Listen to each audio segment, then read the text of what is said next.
Every Sunday afternoon, all of my relatives would get together for dinner, usually at my parents' house. That meant anywhere from 40 to 50 people. Aunts, uncles, cousins, all crammed into our small home, spilling out into the yard to play bocce or baseball. Some of my aunts and uncles spoke Italian, others English. Plus, there was a kind of a slang that mixed the two languages together. If I closed my eyes, it sounded like a big orchestra warming up, all different instruments colliding and clashing until they came together for a lively musical production.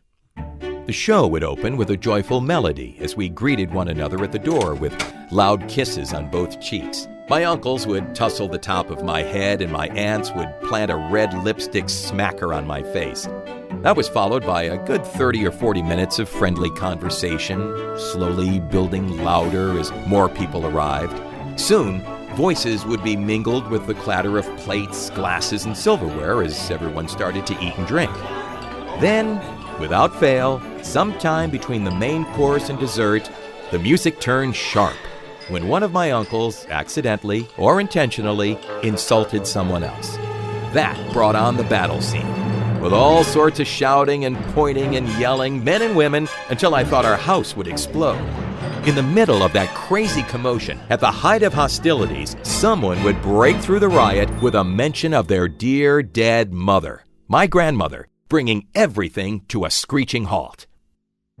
What followed was a deafening silence that could only be broken by one word: Mama. Only it came out as a slow, mournful wail. Mama! Mama! And everyone started crying.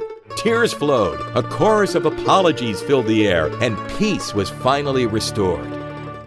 That meant it was time for dessert. The day ended as it began, with warm hugs and kisses at the door and a promise to see one another next Sunday when we would do it all over again.